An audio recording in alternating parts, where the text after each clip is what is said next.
What's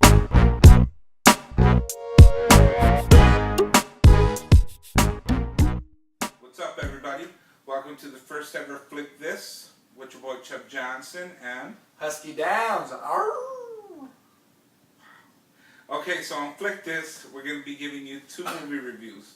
The first movie review will be a blockbuster, and we're going to tell you basically whether it's a yay or a nay on it, because, you know, no one wants to go see a booty movie. And it may not be a blockbuster. We'll still go ahead and give you guys a review on something we feel is out and people are watching it, and we'll say, hey, you know what, don't watch it, or watch it.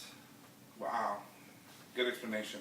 The second movie will be an independent film, and the independent films are the movies you probably never heard of that we feel you need to hear of. Yep. Just like that. So you can go on Netflix, you can Google it, or do whatever you need to do, but you're going to have to watch it. Yeah. Okay, so we're going to start it off with the first movie, the blockbuster, Harry Potter and the Deathly Hallows. Wingardium Leviosa on your ass. That's like part one, but anyways, yeah. So we're going to basically take from Husk's opinion first. We're going to go with that, see why he thinks you should or should not go watch it, and why you might want to catch up on the other 10,000 movies that Harry Potter has. Go ahead, brother. Alright.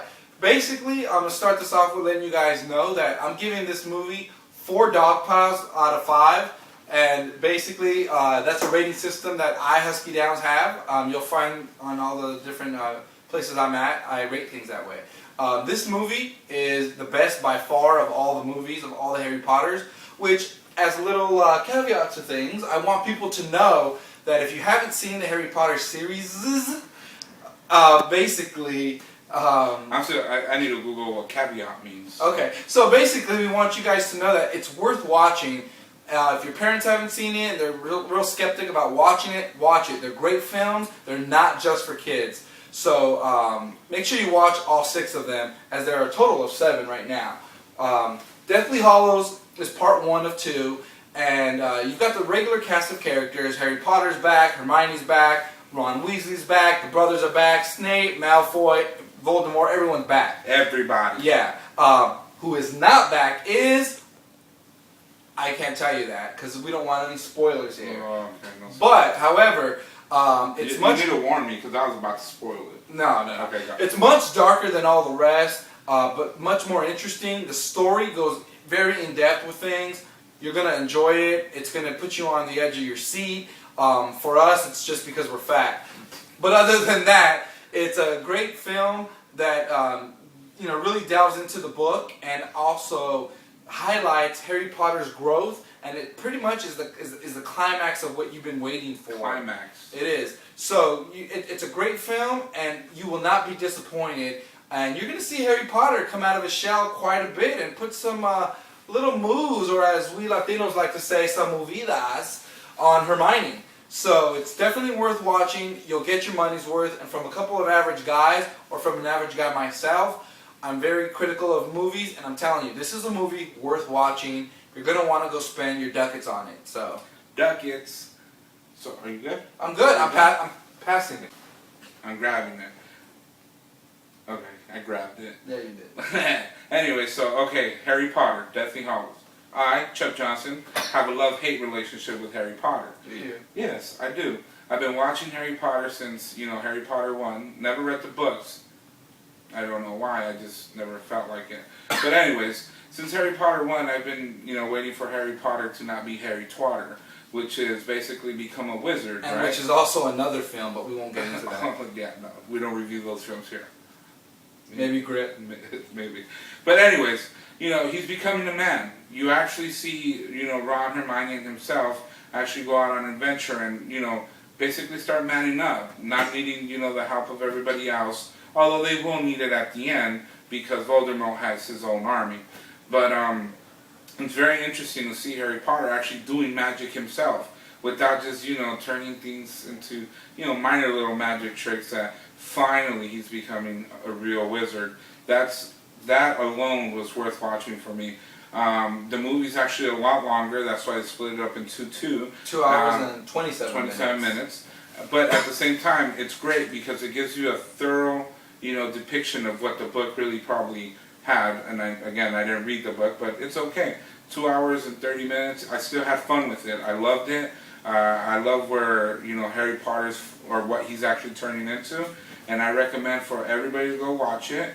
If you haven't seen part 1 through 6, I recommend you do that before you go watch part 7, because you'll be lost. You'll have fun watching it, but you won't know truly, the essence of why they're doing what they're doing. So go watch it, spend the money on it, and you'll have fun. Take the kids. Definitely. All right, that was a good coverage of the Harry Potter movie. Let's throw on our Speedos and dive into the indie film. Whoa, no Speedo here, buddy. No Speedo here. Anyway, so the indie film that we will be reviewing and actually recommending is called Amexicano. And just so everybody gets a little gist of, the background of the movie, of who brought it to us, who created it, who produced it. Husman here has that information. Yeah, I'll definitely let you guys know. Amexicano came out in 2007. It was directed by Matthew Bonifacio. Yes, Bonifacio. Oh. And it was written by Carmine Famiglietti. I just butchered his name, I'm pretty sure. I'm actually really sure that I did. And I'm not masturbating. Yeah, and it was butchered. Famiglietti, something like that. But he's Italian. How about that? Exactly. It's starring, Carmine. It's probably Carmine Famiglietti as Bruno. He's one of the Bruno. He's the main character. Jennifer Pena in the movie as Gabriela, and then we also have Raúl Castillo, who's... How do you say Pena in English and then Gabriela in Spanish? I'm not really sure. Okay, go ahead. Yeah, we got Raúl Castillo as Ignacio. Nacho! Yeah, and we've got Manny Perez as Diego. These are the main characters in the movie that you're going to find. And, rather than give my take, let me bounce it back to the Chub Meister. He's going to give you a quick little synopsis of what this film was about and why we do feel you need to check it out. So basically, synopsis means I'm going to give you the plot. Yeah. Just in case you don't know what synopsis means. Caveat. But anyways, the synopsis of the movie is, a lot of you out there may know there's this whole stereotype with, illegal immigrants coming into the country, taking American jobs, yada, yada, yada, blah, blah, blah. I know a lot of people out there know about, the illegal immigrants that stand outside Home Depot, basically asking for labor, just for the day or whatnot. Speaking of which, I won't be able to pick you up tomorrow. So. No? Sorry. So this movie is actually based on that. The cool thing about it is that the movie's based in New York. It's actually based in Queens, which is already outside the whole stereotype. Most movies that deal with this are usually, filmed in LA, Texas, most of the states that have a bigger Mexican population.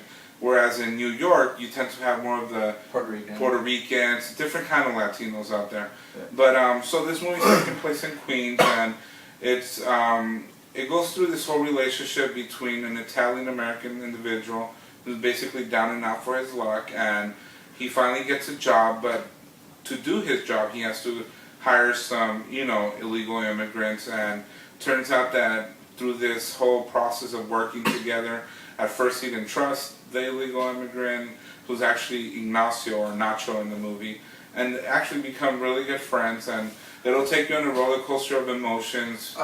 Essentially, the one point that really, is going to catch your attention, everybody out there, is basically the fact Don't spoil it.